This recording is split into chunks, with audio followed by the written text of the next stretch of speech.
Hey guys, Fox here with a new video for you guys today. Realized I hadn't put out a video in a while. Got kind of busy with work again. Told myself I was going to try to cut down on that. So I'm going to be stockpiling some videos this week. But before I could get to that point, I realized I hadn't really done a deck profile on my Lianorn deck. It was the last nation I did not have a deck for. So I was kind of picking through the decks, and it seemed like the most fun to me, and I knew it was going to get future support because of the character playing it in the anime currently. So I decided to pick it up. Looked like a lot of fun to me. Really have been enjoying it. Don't get a lot of chances to play it just because I do own so many decks. But we'll go ahead and get into it. Really fun play style. Wouldn't say it's the most competitive at this point. But like I said, I really do enjoy the deck. Really do enjoy the art style. And Urara, I'd say she's a really interesting character. For those of you keeping up with the anime, I don't want to spoil anything, but just kind of going through it right now. So for the starter, same effect as all the other starters in Overdress. When you go second, draw a card. So for the main, grade 3, Grand March of Full Bloom Lianorn.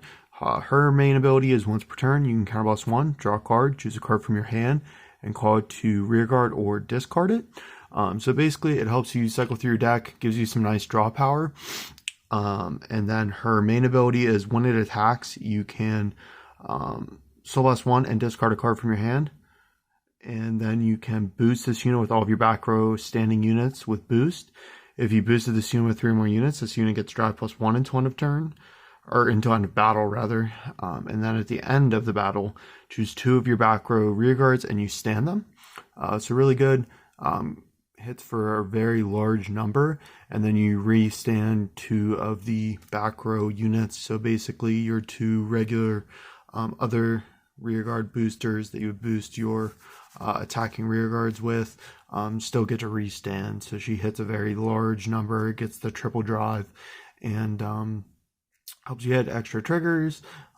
Really nice. Helps you get hand advantage without sacrificing too much at the cost of a soul boss and a discarded hand. I wouldn't say you get hand advantage, but you get to see more cards, I guess you would say. And then we have Brilliant Tune Rectina.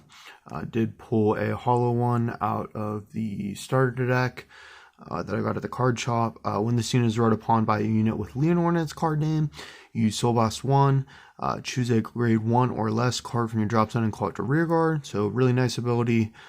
Helps you get your boosters in your back row to set off your Lianorn's ability. And then continuous on rearguard. If your back row has 3 or more rearguards, this unit gets boost. Ability really never comes in handy because you're only running the one in the ride deck.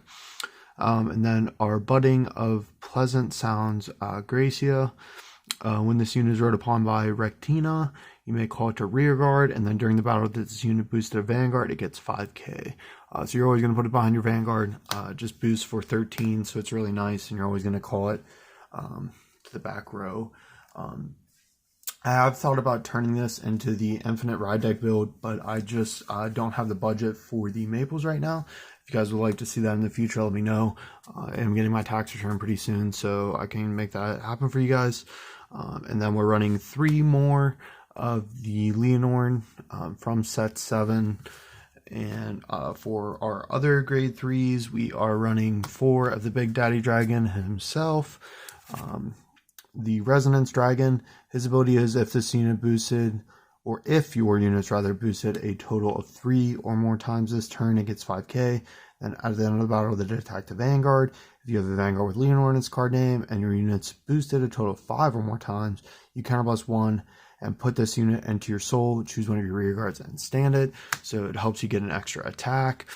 It's really good in that aspect. You're going to be having your giant massive attack with your Lianorn, and then usually you're going to have 2 of these in your front row.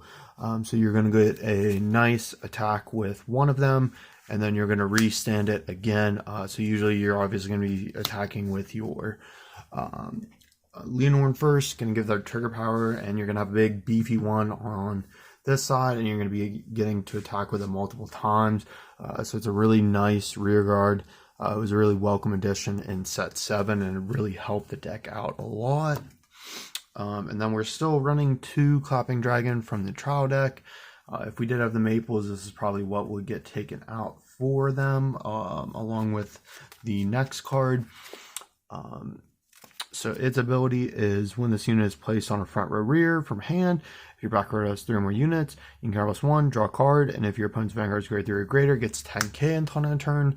It's just nice. It helps you finish games, helps hit for nicer numbers.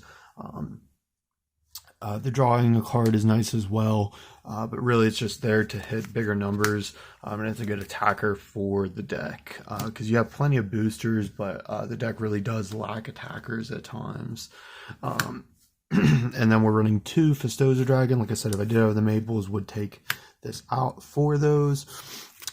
It is a good card in its own right, though, because it is kind of a searcher for the deck. When it's placed on rear from hand, if you have a Vanguard with Lianorn in its card name, you can counter +1, look at the top 3 cards of your deck, choose up to 1 grade 3 or less from among them, call it to rear, and then it gets boosted until end of turn, and you discard the rest. So it also sets up your drop zone for some of the, or not for some, for one of the grade 1s that we're going to get into with the discard skill. So it's really good in that aspect.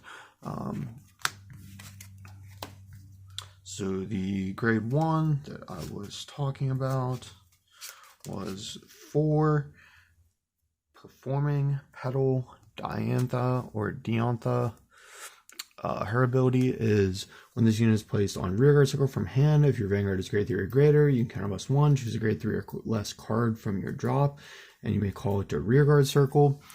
So that ability is really good because it works really well in combination with your Resonance Dragon.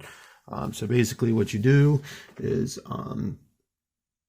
you discard your Resonance Dragon for your Radline, and then you call it to rearguard circle, and then you just call the Resonance Dragon from your drop zone because you've discarded for your Radline.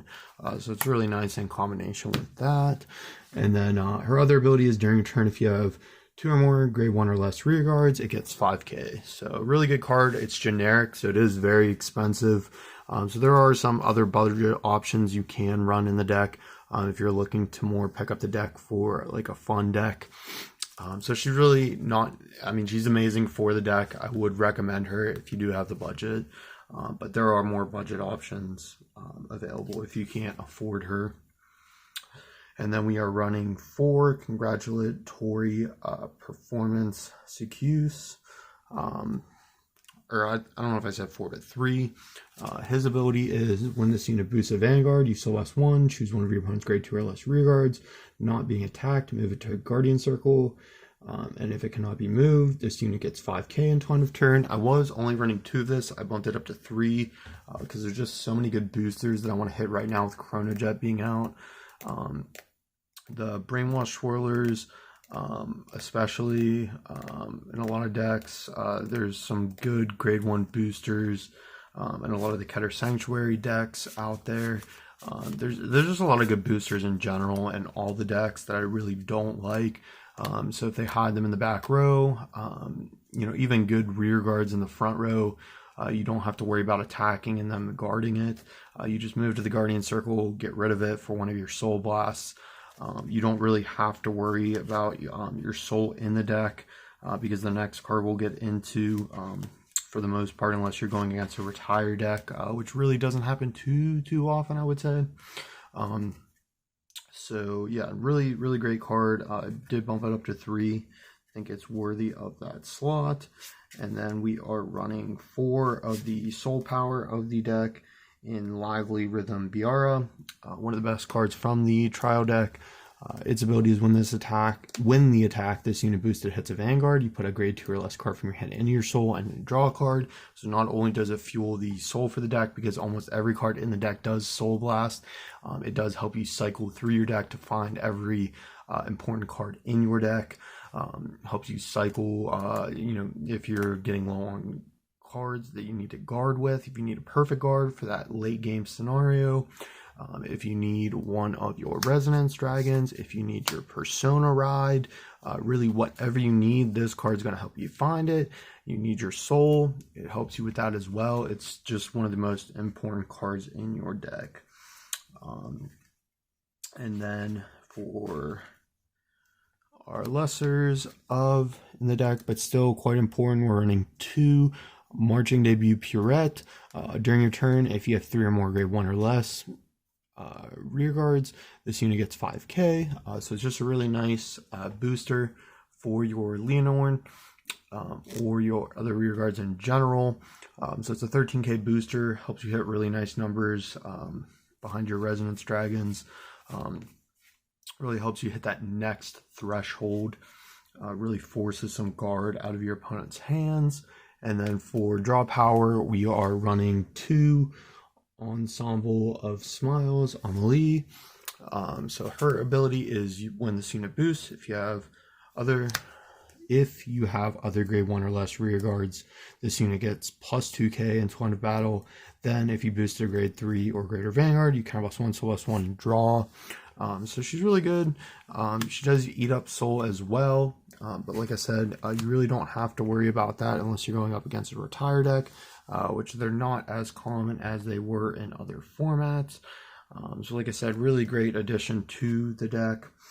And then to round out the grade 1s, we are running 4 perfect guards, 1 of the Elementaria Sanctitude, as is common nowadays.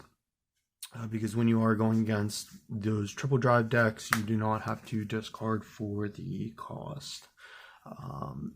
Moving on to triggers, we are running the 1 Bless Favor, obviously the favorite over trigger for the deck. And on to just our regular triggers, we're running 4 heals, 4 of the effect fronts that gain the Guardian, 4 of the effect criticals. You do need the soul in the deck. They are a little expensive, but like I said, you really need the soul in the deck. I'd say it's one of the most important cards in the deck. I'd say it doesn't come up that often, but when it does come up, it is really important to the deck. So I'd say I'd definitely pick them up if you do have the room in your budget.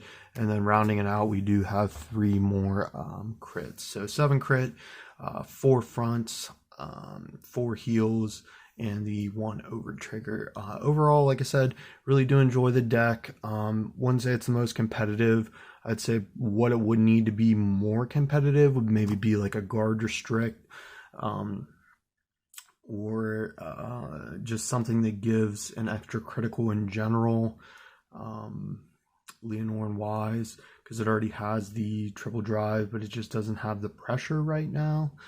Maybe like a low attack unit that has critical, or guard restrict is really the only thing I think the deck is really lacking right now, because it definitely has the advantage, has that draw power, has that nice power boost, that cycle, has pretty much everything else you could want the advantage wise. But really enjoy the deck, really enjoy the art style. Let me know what deck profile you guys want to see next. Thank you guys for watching. We'll see you guys next time.